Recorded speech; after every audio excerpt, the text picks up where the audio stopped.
Hey YouTube, it's Alicia here, and I'm coming to do this video for the fifth time. So hoping I can get through this and get through it great. Alright, so I'm coming to do a WWE video breakdown, how I feel about certain things in the WWE. So I hope y'all will agree with me on certain things. So let's get started. So we're going to be talking about only two things. We're going to be talking about Lacey Evans and we'll be talking about China. So the first thing, we're going to talk about Lacey Evans. So if you haven't heard, Ronda Rousey after WrestleMania will be taking some time off, and then she will be a part-time wrestler due to it's for personal reasons. Okay, I understand that and everything. She wants to have a family and things. It hasn't been no secret and thing. Okay, so it's been rumored that she's going to be also added to the Total Divas. I'm going to do the Total Divas thing, uh, Total Divas cast shakeup at a later date. But honey, I'm going to yeah. So let me start with Lacey Evans. So as y'all know, Lacey Evans used to serve in our armed forces. I have no problems with that. All right. We was first introduced to Lacey Evans in this year's Mae Young Classic. To get me to say this, she's pretty good. All right, she paid her dues for the last few months, almost I think year and a half, and thing, and now she's on the main roster. All right, to me, she did a year and a half. Hold up, a year and a half, y'all, a year and a half. So I'm gonna come back to that in a minute. So now, because Ronda Rousey is gonna take that personal time off and everything, they want to put Lacey Evans in her spot. I feel like other women in the WWE deserve that spot more than her because number one, she's just a newcomer. I know you're trying to pull the armed forces crowd in. Yeah, that's a good way to do it, but I wouldn't just automatically just put her in that spot.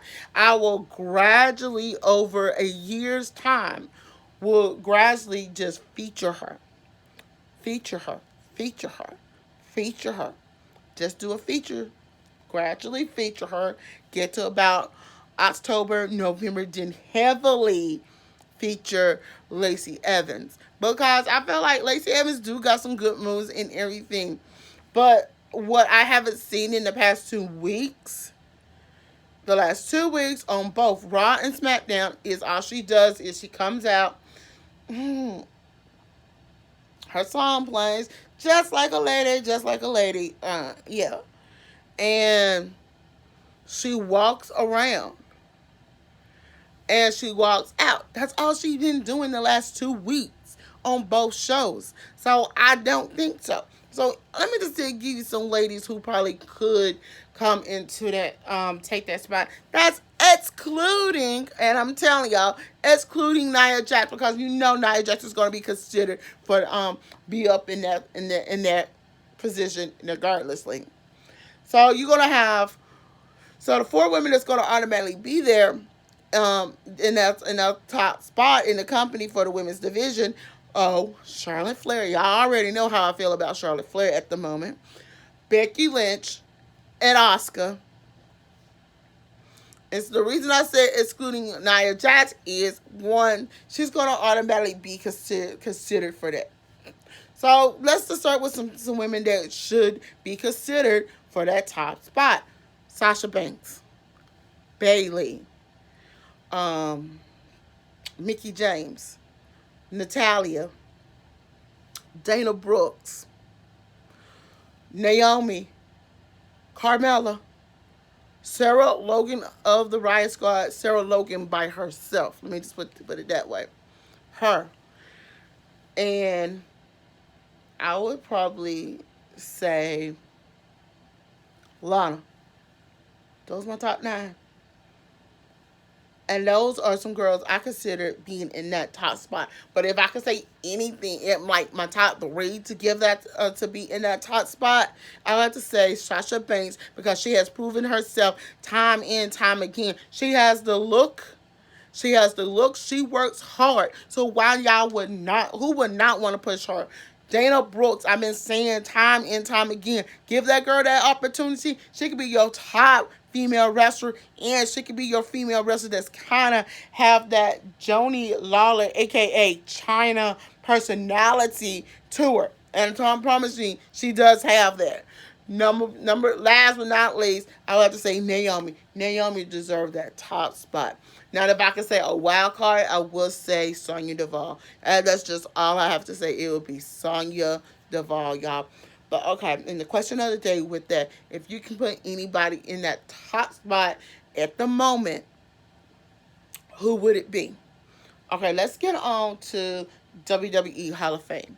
So as y'all heard, DX is going to be inducted into the WWE Hall of Fame. That's going to consist of Triple H, Shawn Michaels, X-Pac, Road Dogg, Billy Gunn, and the late great Chyna. Now to me, I appreciate that, but to me, this is WWE way of trying to shut the Chyna fans up. This is a cop out. Let's just say cop out, cop out, cop out, cop out. This is a cop out move. Why? Because y'all know Chyna deserves a individually, let me say it again, individually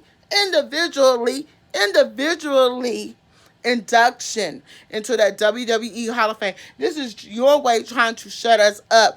We are not going to shut up. Then I'm just going to say a few things. Chyna deserves much more than what you are giving her. She deserves an individual, and I'm saying it, an individual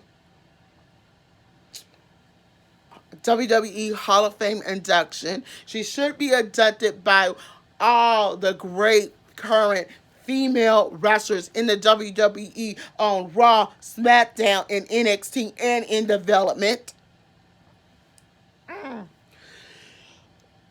Or invite all the women around the world who is inspired by Chyna to be just like her, to be on that stage to induct her.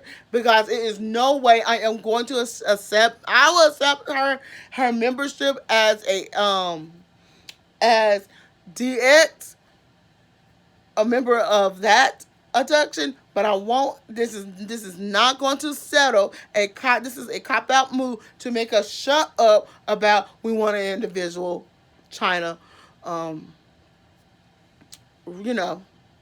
individual Chyna Hall of Fame induction. But y'all, the question of the day is with this. Is this a cop out by WWE when it comes to inducting Chyna?